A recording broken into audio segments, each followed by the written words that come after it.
Yeah. Okay, so one of the questions that I have is if it took divine intervention for you to come back towards Hashem, does that affect it in any way? Like, is that any worse than coming back to Hashem on your own without divine intervention? Absolutely. The Baal Shem Tov said, he said a double chiddush, a double new idea. First of all, he said, sometimes you have to do chuva for the mitzvahs that you did. And you say, wait a minute, the mitzvah's I did the right thing.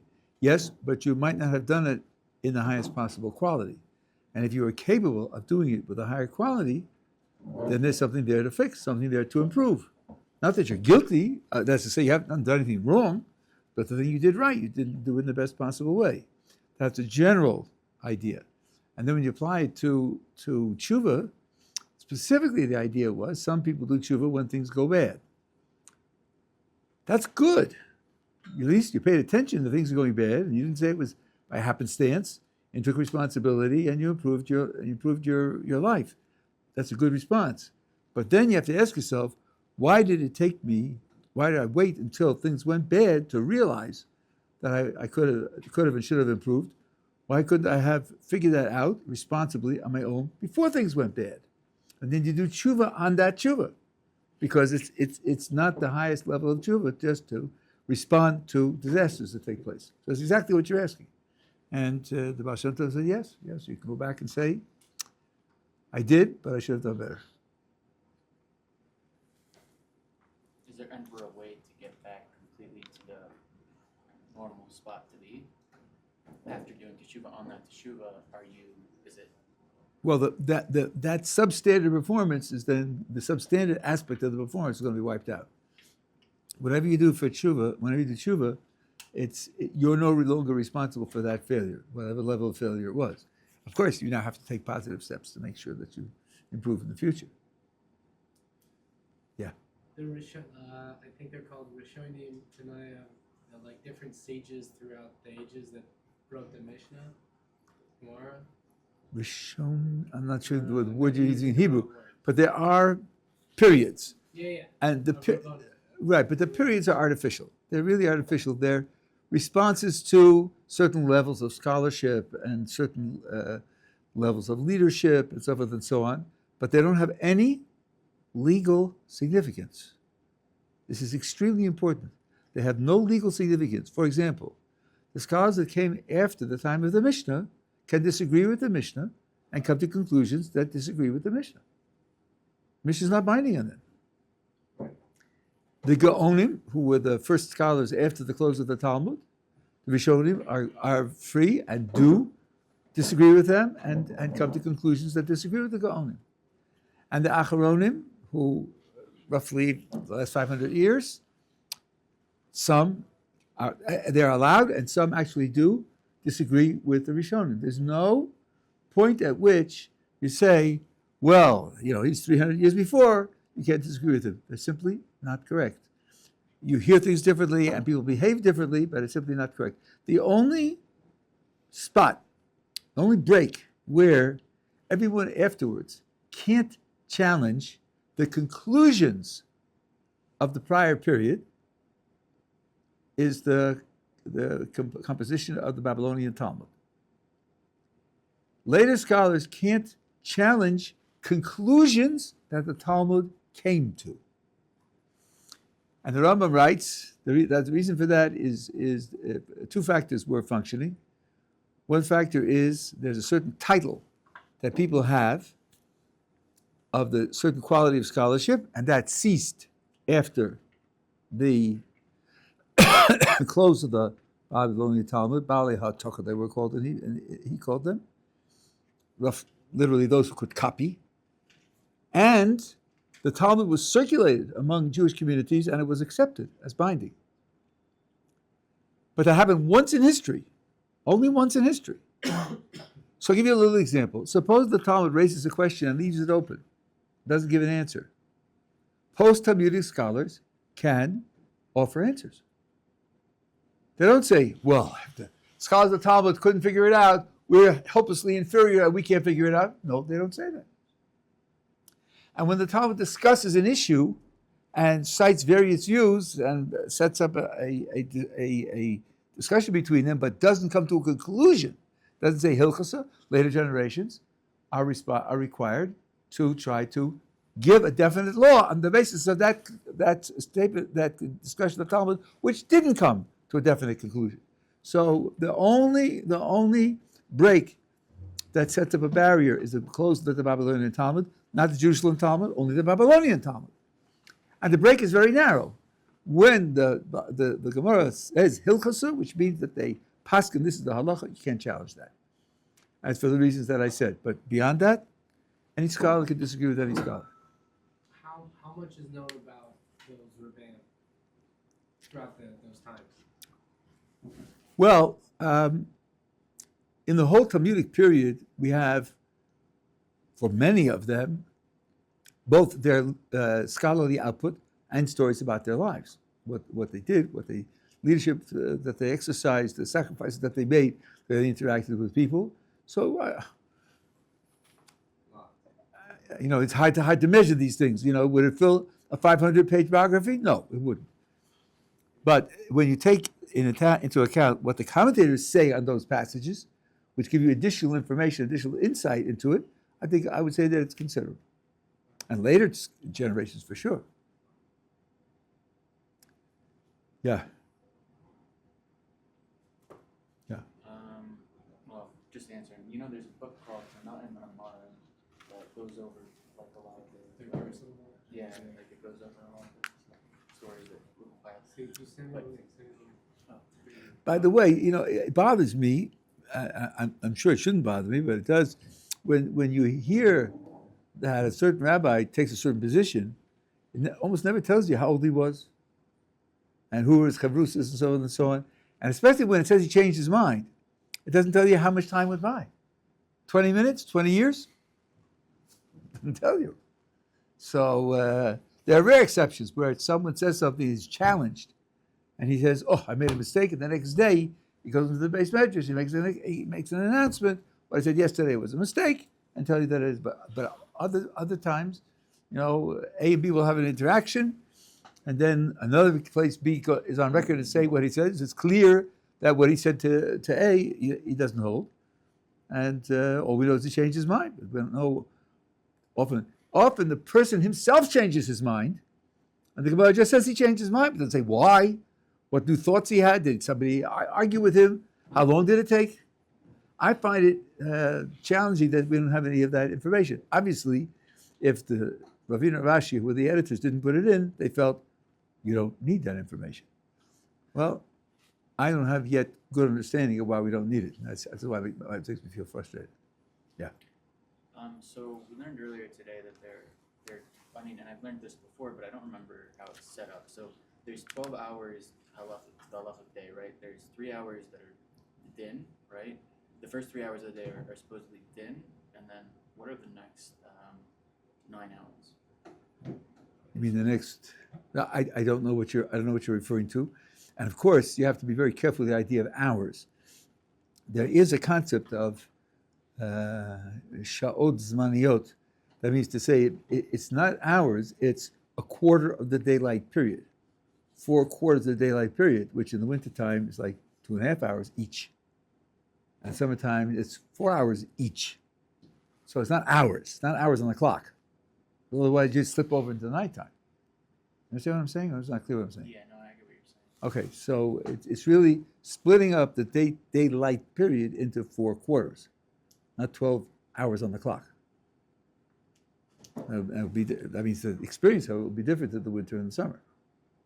But what exactly you're referring to in the daytime? I know the nighttime is split up into sections, but I'm not aware of what the split is in the daytime. Yeah, this is open Q&A, so yeah. Could you talk about free will with the malachim? Yeah, free will with the malachim. This is a very interesting issue. I did make half a line yesterday by saying that our uniqueness is the way of free will, and in that respect, we're superior to both the squirrels and the angels. There are sources that indicate that angels have some sort of minimal free will. When we set up the contrast, the contrast is based on the following thought, that when a malach is ordered by Kodesh Baruch Hu to do something, he has to do it. The word malach, now I'm going to say something which you may not have heard, and if so, you have to realize that there's a weakness there. Malach does not mean messenger. The Hebrew word for angel does not mean messenger. Angels do lots and lots of things, and many of them are not carrying messages from one person to another, or one source to a recipient. Malach in Hebrew has a meaning very similar to the word shaliach in Hebrew, which means agent. Malacha is a kind of physical performance, and a malach is something that's created to perform. So when he's given a direct order by the Creator to perform, he performs per se. There's no way that he can rebel against that. But in the context of carrying out the command from above, there may be other things which he can make decisions about in terms of how to do it. So there's one that's indicated almost directly in the verses, and the oral tradition emphasizes it, when the two angels come to Sodom, which ends up in the destruction of Sodom. One of them says to Lot, you have to leave because we are destroying the place. Really? You're destroying the place? You, the angel? You're destroying the place? So when they're leaving and they're trying to get him to hurry up and get out, the angel says to him, you have to leave because I can't do anything until you leave. Oh, you can't do anything. So you're not really doing things, are you? And the Chazal say, you see, he had to admit at the end that what he said before was not correct. He pictured himself as doing it, or he portrayed himself as doing it. I'm going into his mind, but he portrayed himself as doing it, and that was an incorrect portrayal. So there, and the tradition holds him responsible for having done something wrong. So obviously it means, at least in that tiny aspect of what's going on, he had some agency on his own, and he would be held responsible for a mistake. There is a Zohar in Parsha Shoftim, which says that at the end of our stage of history, God will destroy the Satan. There are 4 types of judicial execution, and God will use each one of them on the Satan. So the question arises, if the Satan is a malach, which he is, and he's given orders and he carries them out, why should he be destroyed at the end? Now there is a sefer called Das Tunas Beis. Das Tunas was written by the Ramchal, Moshe Chaim Luzzatto. This is like a second volume. It's not clear who wrote it. Something that he wrote it, and something that one of his students wrote it. Definitely expresses his Torah, so to speak. And in it he says the following. It starts by quoting a Zohar. It says it's a portrayal of what the Yetzer Hara is. It's given by the following scenario. There was a king who was becoming elderly, and he had a son, and he wanted the son to become his successor, but he wanted him to be tested to see whether he was worthy of it.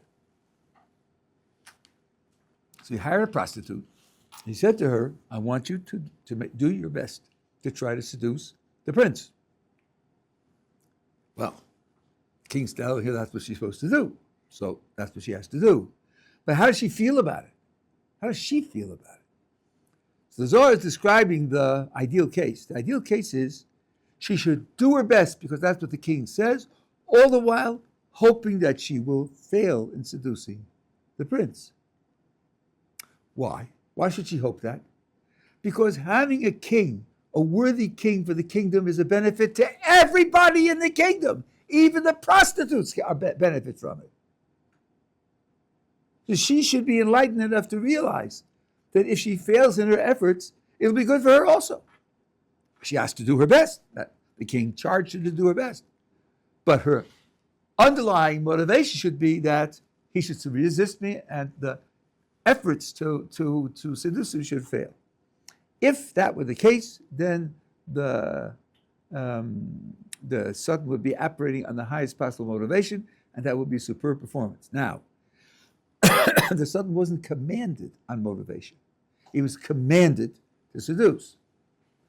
So this effort to produce the highest possible motivation comes from him.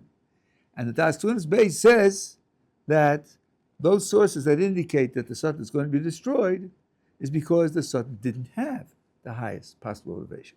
The Satan got into the spirit of the contest, of the competition. I'm trying to seduce him, and he's resisting me, so I'm going to work as hard as I can to seduce him, and hoping that I win the battle. And if he gets into that state of mind, then he deserves to be destroyed. Because it's not the outcome that Akash Baruch Hu wants. So he would have free will on his motivation to do what he does, not the actions that he does.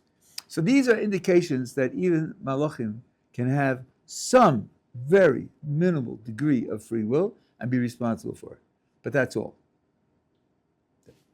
There's probably a lot more about this than I know, but that's what I know about it. Ja, was noch?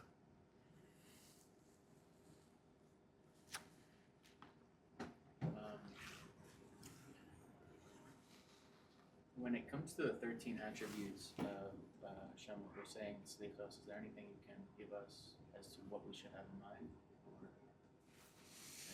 There are lots of commentaries on the 13 attributes. You know, it's very interesting. The Rambam in the guide, Part 1, Chapter 54, has his own perspective on this interaction that Moses has with God. Moses asked God two things: show me your essence, I want to understand your essential nature, and show me your midos, your principles of action. And God answered him in two different ways. He said, show me your essence. God said, no. No man can see me and live. See there means to comprehend. No man can see me and live. So if you're paying attention and you're thinking independently, you say, aha, there's a qualification there. No man can see me and live. Does that imply that after death you can see God? You can comprehend God? And the Rambam says, yes. He says it explicitly. The 8th chapter of the laws of Teshuva, which we may or may not get to next week, he says that when the Chazal described the condition of the soul in the world to come, for him it's the soul, Nehenim Ziva Shechina, enjoying the shine of God's presence, he says that means they have joy in knowing God's essence. So it's the connection to the body which induces a kind of weakness in the intellect of the soul so that it can't perceive God directly. It's like a filter. But when the filter is taken away, then the soul can perceive God directly and understand. That's one question that he asked. The second question that he asked was, show me your ways, meaning your principles of action. And to that, God said yes. And that's when he announced before him the 13 attributes of mercy. But the Rambam says, Moses is described as B'chol Beisi Ne'eman, he's familiar in my whole house, meaning that he knows all of God's principles of action. Rambam says that Moses knew the whole of the creation, everything about it that a human being can know, including all of God's principles of action. Now this time, when he said, show me your principle of action, he gets a list of 13. Well, that's not all of them, number one. And number two, he knew all of them before. So what is he asking for? So Rambam says, Moses was a king. Moses was a king. And he's asking specifically, which of your modes of action should I, as a king, use in ruling over the Jewish people? He was asking for the particular modes of action that are appropriate for a king. And then God portrayed before him the attributes, and Maimonides doesn't treat the list the way we do. He talks about the 13 attributes, but he doesn't call them 13 attributes of mercy. Because what's written at the end, that as he visits the sins of the parents and the children, Maimonides takes that as one of the attributes that Moses received as instruction for poked oven ovos, to punish the wicked, as one of the attributes that he should use in exercising rulership over the Jewish people. And he points out that one thing he should learn is 12 attributes of mercy and one attribute of punishment. That gives you an idea of the balance between mercy and punishment in the attributes that you should use for ruling over a nation. That's Rambam's understanding of what those attributes are and how they should be understood. So there are many different, and by the way, there are different ways of listing.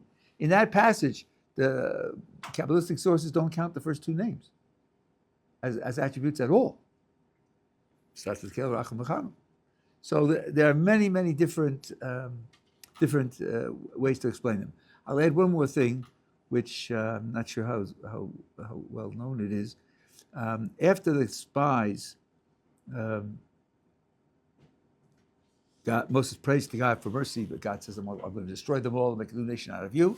And he prays for God for mercy. And he recites some of the attributes of mercy.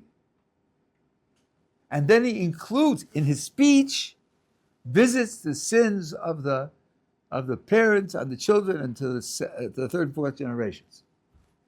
So the question arises, wait a minute, God's threatening them with disaster, and Moses is praying for mercy. So why doesn't he just recite the attributes of mercy? Why does he include also this description of very strict accountability and punishment? That bothered me for a long time. And maybe 8 years ago or so, it hit me that the answer is very simple. And by the way, when something bothers you in the text and you look at the commentaries and they don't talk about it, it's probably because it's obvious. It may take you, 10 or 15 years to figure it out, but it's probably because it's obvious to them and they didn't have to say it. What is God threatening? He's threatening to wipe out the whole people right there in the wilderness, in the Midbar, and make a new nation out of Moses. Moses says, listen, you're merciful and you're kind and you're forgiving, and even when you're strict and even when you punish, you visit the sins of the first generation on the second, third, and fourth generations. You're proposing that there won't be second, third, and fourth generations. So even your attribute of punishment won't be fulfilled. If you're going to follow your rules of punishment, you can't wipe them all out in one shot. There have to be future generations. I think that's very pashut shot. Very simple explanation for why it was said. Because in their case, this kind of punishment would answer the threat of annihilation. But you see it's a complex situation, and you see that it varies from circumstance to circumstance, whether it's the community or whether it's the individual. The only thing that we know, the Gemara says, someone saw an image of a representation of the Creator praying with a talus and saying those 13 attributes. And it says, from there you see that when a human being says it, he won't come back empty. It won't come back empty. It will have an effect. What an effect, immediately or over time, or for you or for your grandchildren, but it won't come back empty. It will not be just discarded. Yeah.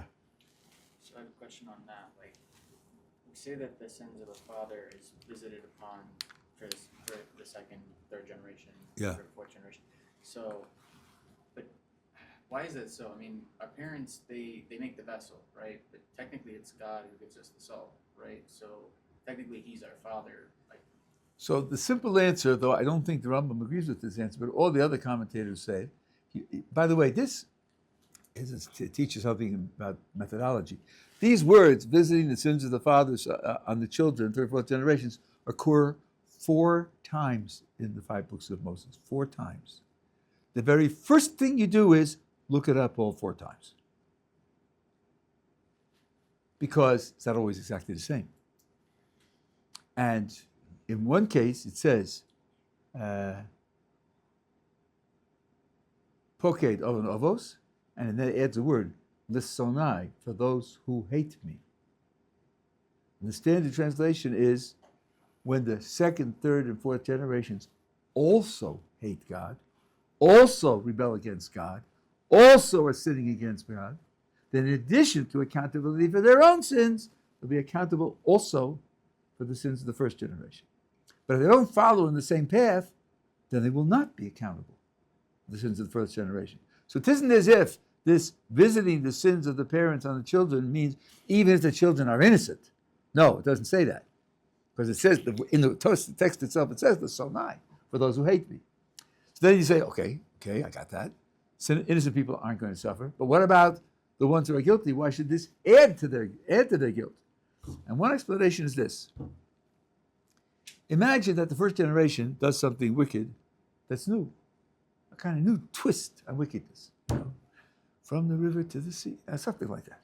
They make up some new application of absolute evil, right? People do things that are wrong often because they can't anticipate their consequences. They don't know what it will bring. And that, to a certain extent, is an excuse. You don't really know what you're getting into. But the second generation that sees the first generation and sees what the outcome was, and then continues, they're more guilty than the first generation. And time goes on as the consequences are further developed, so then there's more guilt. And that's why they could have extra guilt for the sins of the first generation.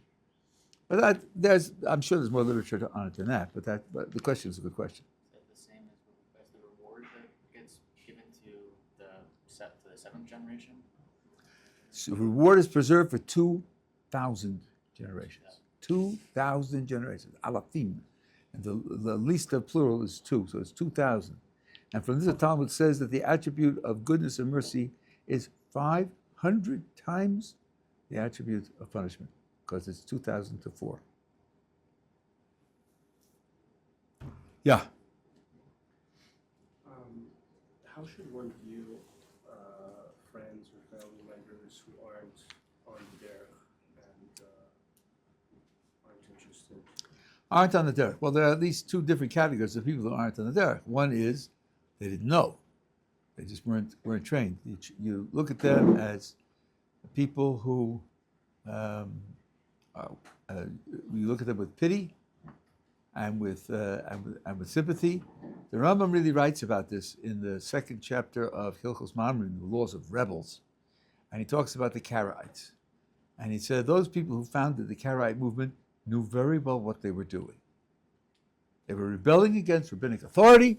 They did it for their own personal advantage. Who were the Karaites? Karaites was a group started maybe 700 years ago, 800 years ago, in the Sephardi lands, who denied the oral tradition. And their position was the oral tradition was invented, made up, it's not genuine, it's not divine, and has no authority. They had absolutely no evidence for this. Isn't this it? They found a clay tablet 500 years before of the conspirators saying, hey, let's make up a new story so we'll fool everybody. No, they did it just to be free of it.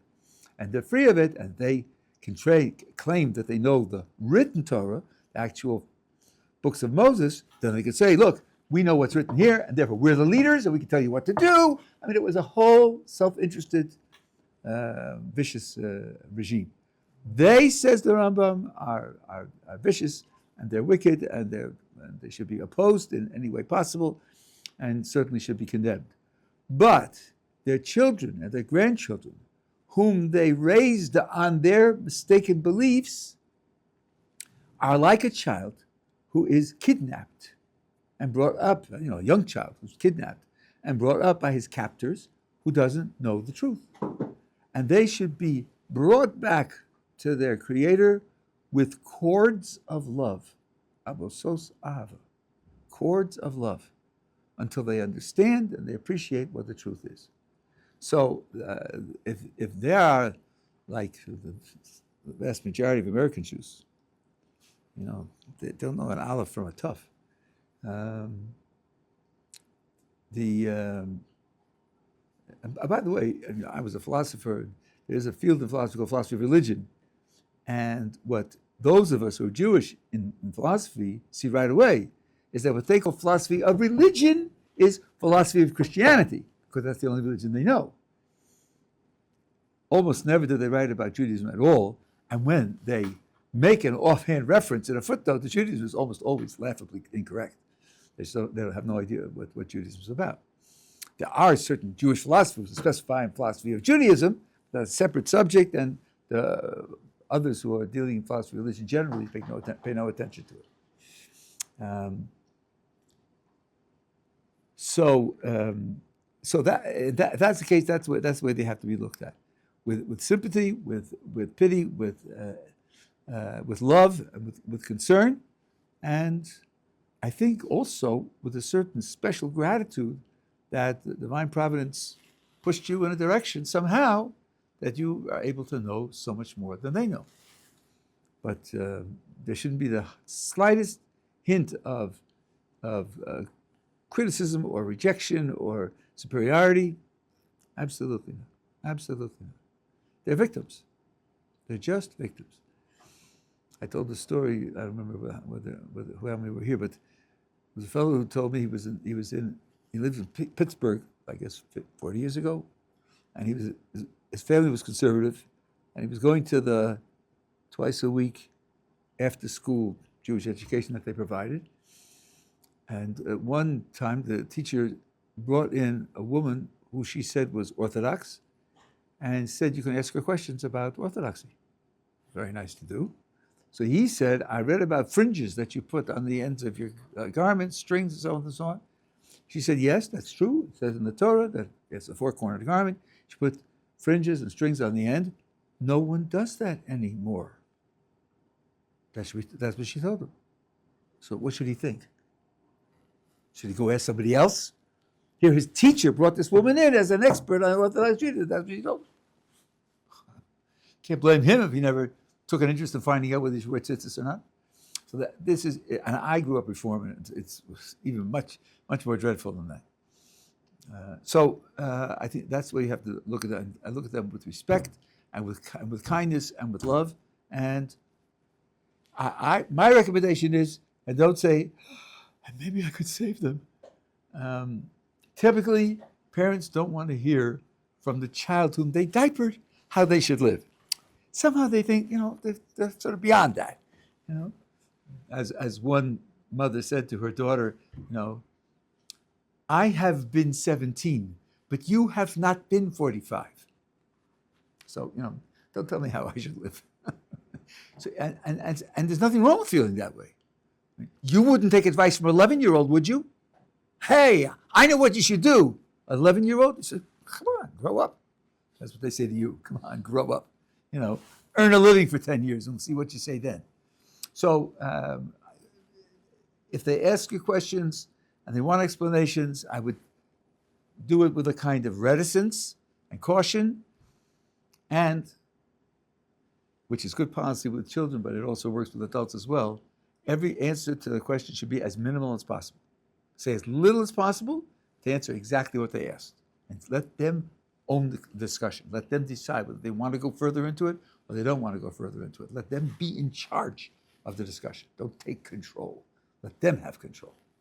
These are things which make it comfortable. It makes it comfortable for them to ask. They don't feel threatened when they ask. And then maybe they will ask. Yeah, what's noch? Yeah.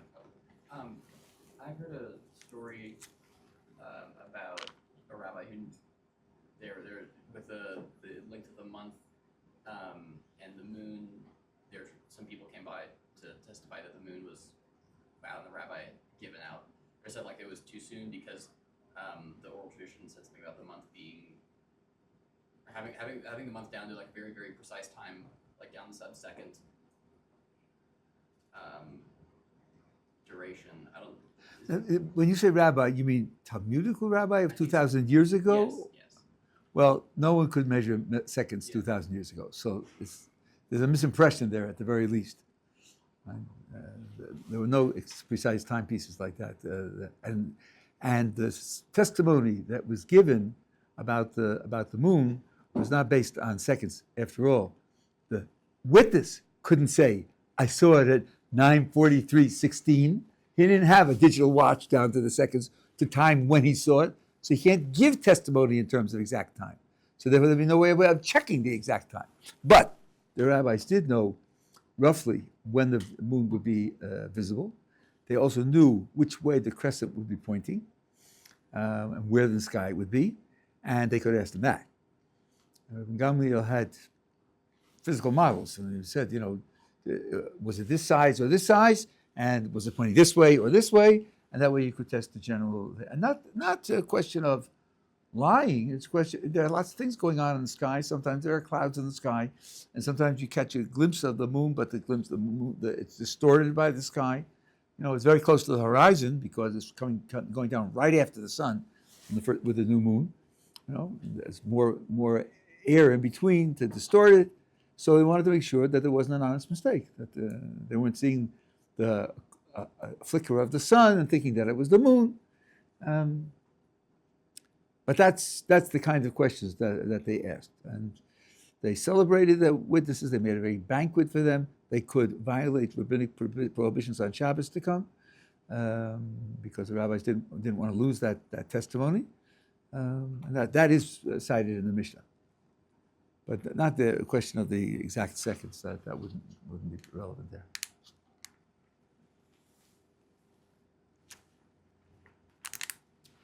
Ja, was noch? You have a list, huh?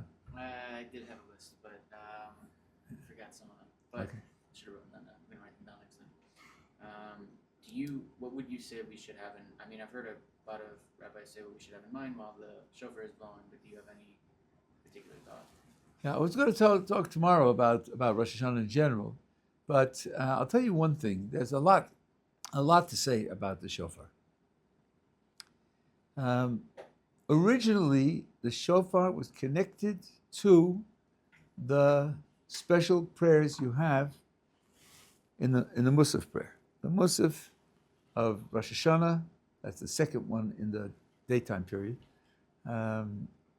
Unlike all other holidays, which have 7 blessings in the silent prayer, the Musaf of Rosh Hashanah has 9. The middle is 3 instead of 1. And by the way, that whole text used to be said in the first prayer, and then later, historically, we have moved over to the second prayer. What we say in Musaf used to be in Shachris. And the shofar is learned from words which describe the text of that prayer. So the shofar really is an expression of the words and ideas of each of those prayers. Now, there are different ways to do it.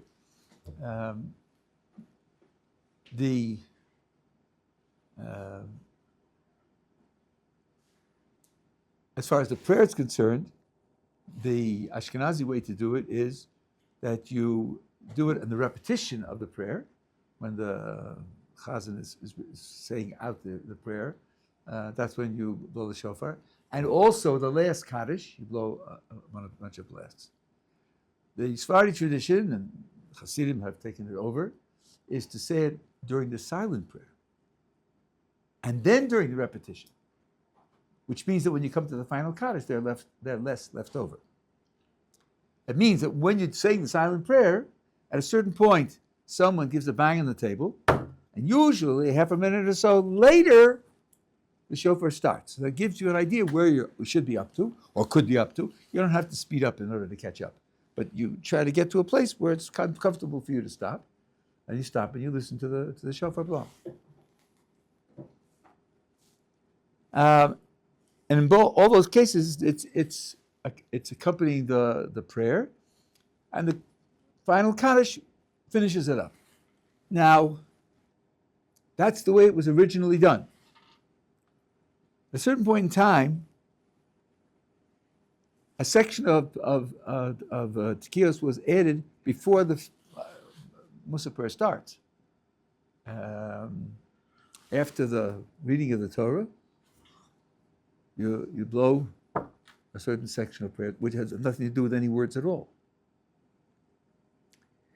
What I heard from Rabbi Soloveitchik in Boston, about 140 years ago, He said there's a difference between articulating something with words versus expressing how you feel with the sound of your voice.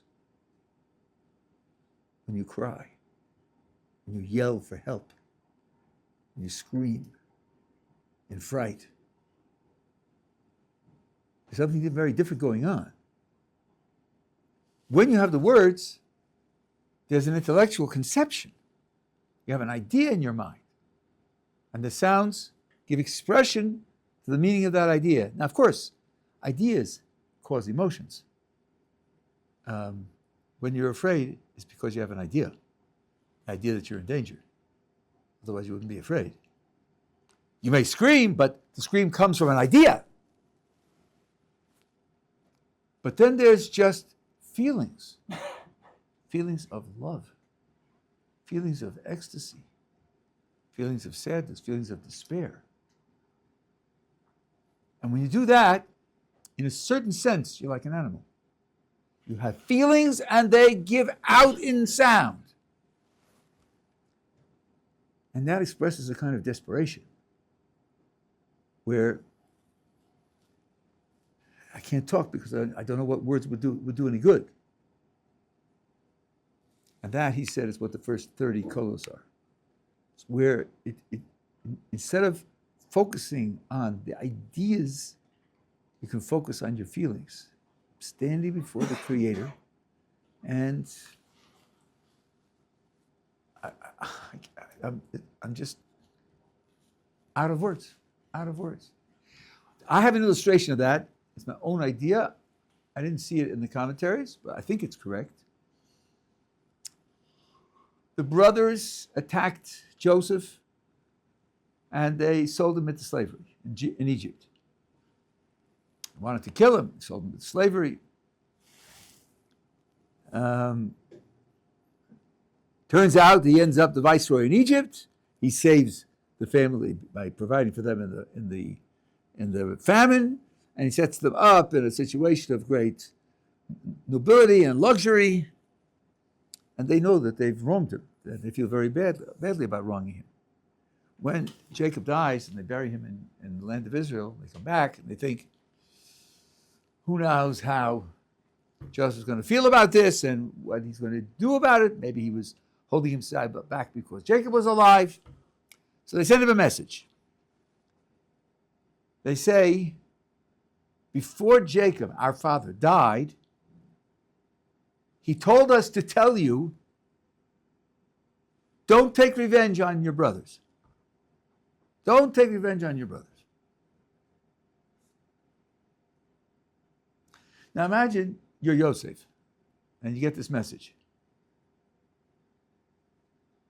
Your father sent a message to you, and here's the message. After he's dead, here's the message. The message is, don't take revenge on your brothers. You tell me, is that message true or false? It's dead false. First of all, it's false because we know from other texts that Jacob had no suspicions about Joseph. But more than that, it would be a colossally stupid thing to do.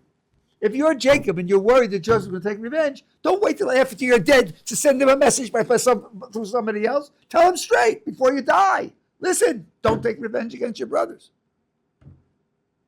It's dead false. Okay, you and I are very clever. We can figure out that it's dead false. Can Joseph figure out that it's dead false? Yeah, sure. Now, play some logical games. Can the brothers anticipate that Joseph will figure out that it's dead false? Yes, they can. So why do they say it? Usually, the purpose of saying something that's false is to get the other person to believe it, because you have some advantage in his believing it. Why would you tell a lie which you know that the person you're telling it to is going to identify as a lie? I think that's a good question. I didn't see it in the commentators, but there are hundreds of commentators, so obviously I didn't check them all. And ask around, see if you get an answer to this question. I think the answer is they know that Joseph will figure out that they're lying, and they want to create an impression. The impression is, we're out of resources. We have no excuses. We have no justification. We can't even appeal to mercy. We're lost. We're lost. There's an expression in English, grasping at straws. Do you know what that means? Have you ever heard that expression?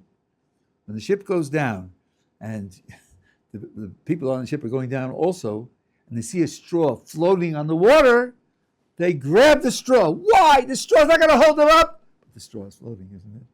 The straw is floating. So instinctively, it's floating and I'm going down.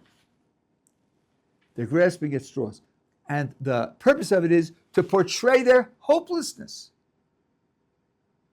We appreciate our guilt so vividly that we know the situation is hopeless. And maybe expressing their hopelessness will have an effect on Joseph. And if that's right, you can understand very well why Joseph says to them, "You're afraid of me? Have no fear. After all, everything you did to me was a benefit to me. I didn't suffer at all. I ended up viceroy in Egypt, and I'm able to save the whole clan. Why would I take revenge on you if what you did actually benefited me?" He does say to them, "You also sinned against God. That you have to take care of, but that's not me. And I'm certainly not going to do you any evil." So they got that response from him. So I think there is that appropriateness of expressing a kind of hopelessness. And the hopelessness comes from, I'll say one more thing. The hopelessness comes from, given where I am, who I am, what my resources are, I can't do anything. But that doesn't mean the situation is hopeless, because you're my father. You're my king. You're my creator. And you can save it. So the situation is not hopeless, only I, with my resources, if I had to deal with it alone, I couldn't do anything to rectify it. The chuva is a great gift. It's a great, great divine gift. Okay, that's something to think about when you're hearing the shofar, both the first time and also when you hear it later, when you hear it with the words, to think of it as an expression of the words. Ja, what's noch? Nobody else? No? Yeah. In the Gemara, I don't have an example, but I heard that sometimes the rabbis have kind of like a strong language towards each other. Maybe they'll say, like, you don't know what you're talking about, or something like that. When they're saying this, are they saying it in a serious way, or are they being playful with each other? So you see, here's a case where my question from 20 minutes ago would be very relevant. Do you have the comparative ages of the two rabbis? Maybe the one who's saying the question is 22, and the other rabbi is 71. Then it would be perfectly appropriate, right? And a person can deserve a strong language, a strong reprimand. I think there, it's very hard for us to know the kinds of relationships that they had, whether they were colleagues on the same court or whether they were meeting, where they met only once in their lifetimes. We don't have all that information. It's very difficult for us to deal with it that way. Playfulness, sometimes you do have that. So it's not impossible to have such a thing altogether. But whether to apply it in these things, I don't know. In the medieval period, you have very strong language, and there it seems to be where the second author feels that what the first author wrote has to be strongly criticized, lest it have an inappropriate influence on others. Ramban writes a few times like that about the Rambam, for whom he had unending respect and honor and gratitude and all the rest, but certain things that he wrote, he felt had to be opposed strongly, precisely because he was so great. He could have that influence on other people, and that wouldn't be a sum up of his scholarship or righteousness, but simply a way of making sure that people don't get misled by what he said. In fact, this is daring. We talked before about whether you could attack earlier generations. Maimonides wrote the Guide of the Perplexed. That caused a lot of controversy. There were people who came out against it as mistaken, which is perfectly appropriate. Other people supported it. Some people changed their minds. Ben Yonah, in his early life, attacked the Rambam, and later he changed his mind and he wrote Shari Tshuva as penitence for having attacked the Rambam.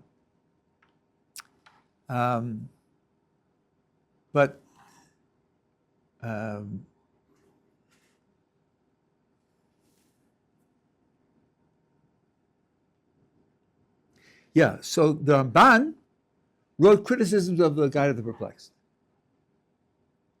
Now the Ritva, a generation later, 2 generations later, wrote responses to the Ramban's critiques of the Rambam.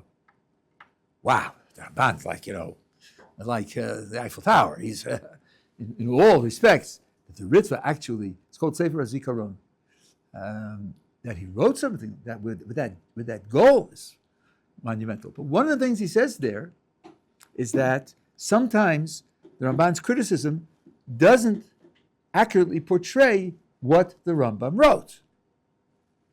And he suggests that the Ramban understood that other people are going to read the Rambam in this way, that is to say, misread the Rambam in this way. And then, because the Rambam wrote it, they're going to think, this must be right.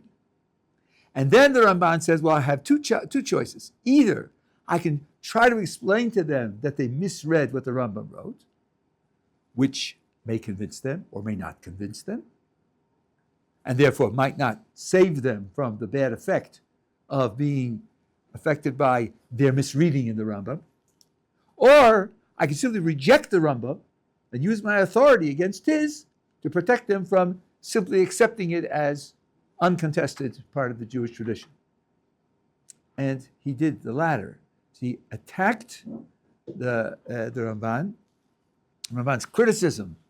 He's understood what the Ramban was doing was criticizing a misreading in the guide, because other people will misread it in that way, and he didn't want them to be affected by that misreading. And the Ritz was pointing out that that's not what the Rambam really meant. You do have this in the Talmud, in at least one case which occurs a few times. Let's suppose there's a difference of opinion between Rabbi Yehuda and Rabbi Shimon. And a certain scholar knows the law really is like Rabbi Yehuda. Now he comes to a town, and they discuss this issue with him, and he hears that they've got it backwards. They've associated Rabbi Yehuda's opinion with Rabbi Shimon, Rabbi Shimon's opinion with Rabbi Yehuda. Oh. Now they're going to be in trouble, because they believe you should always follow Rabbi Yehuda. But in this case, what Rabbi Yehuda said isn't Rabbi Yehuda, it's really Rabbi Shimon. They got it backwards. So he tells them, the Sanhedrin decided that in this case the law is like Rabbi Shimon. Because if he tells them that their scholarship is wrong, you really mixed it up and you got it associated with the wrong names, they won't believe him. In which case, they will, in their fidelity to Rabbi Yehuda, be doing the wrong thing. And he'd rather mislead them about who said what than leave them doing the wrong thing. Doing the wrong thing is worse. And of course, he's only going to be misleading those who aren't scholars. Has to be a group of people who aren't really scholars. Because if they had a real scholar there, either the scholar would know who said what and correct them, or he could speak to him in scholarly terms and show him that there was. So this was a question of misrepresenting a certain aspect of the truth in order to save from a disaster. So, I once was speaking to my Rabbi about something similar, and he said, "Would you lie to save someone's life?" I thought, yeah, I would actually. If he's going to die, I can save him by telling a lie. Yeah, I would lie to save his life. Okay, so can't be always wrong to lie. Can't be always wrong to lie. Immanuel Kant, some say the greatest modern philosopher, wrote that it's always wrong to lie. Always. The footnote in the Good Locker. So I when I was teaching at university, I asked my classes, okay, you get a rapid knock on the door, you open it up, Peter's standing there, he's saying, "George is out to kill me, he's coming with a gun," and he runs and he hides in your closet. 10 seconds later, George appears at the door with his gun drawn. Have you seen Peter? What am I supposed to say? Oh, sure. He's there in the closet. Thanks! Bang! And he said, is that what you should do? Tell the truth? I don't think so. The right thing to say is, yeah, I saw him 20 seconds ago. He ran around the house. Go quick, you'll catch him. And then close and bolt the door. That's what you should do. You shouldn't always tell the truth. The question is, what do you lose by telling the truth? What do you gain by telling a lie? So, that being the case, you can do this, but of course, it's not the kind of decision you should make on your own. You should go to a rabbinic authority and ask them in a particular case whether you should do it or not. In marriage, you'll see that there are times when you could tell a white lie, why do you do that? Because you want to show appreciation for the person. And if you will say the truth, the literal truth, the person is going to misread your attitude and it will cause a rift in the relationship, and that'll be false. So either way, there's no way to actually communicate with full truthfulness. Then you have to choose the difference between them. Again, in another context, my example is this. You live in Boston and you have a cousin in Florida who's coming up to visit you. And it's November. And the cousin has heard that it's snowing in Boston. He wants to know, should he take his boots or shouldn't he take his boots? The problem is, your cousin is convinced that you exaggerate. So if you tell him there's 8 inches of snow on the ground, he'll say, that's Fred, he's always exaggerating.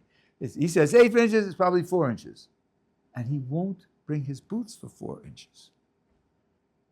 He'll only bring his boots for 6 inches.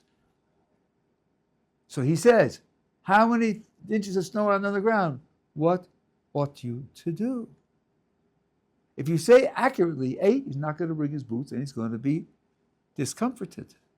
Say 10 or 12, they'll say, he's saying 12, it's probably 6, but for 6 I'll bring my boots. What should you do? Either way, you're going to cause him misinformation. There's no way out.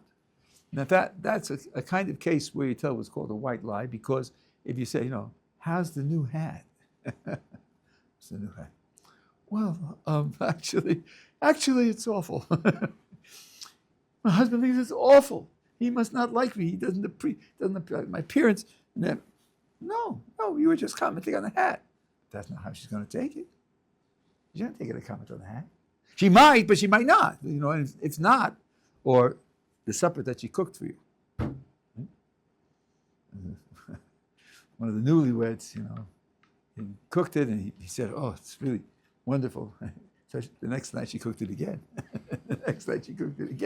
After the third night, he said, it's really wonderful, but I'm sure there are other things that you could cook that are also wonderful. A little later into the relationship, when they understand each other better and they can share better, then that might not be necessary, but sometimes it is necessary. And then in those times, it's definitely appropriate. Okay, so tomorrow I'm going to talk to you about Rosh Hashanah, and then Midos of Hashem next week we'll go back to the laws of chuva, the Rambam. Thank you.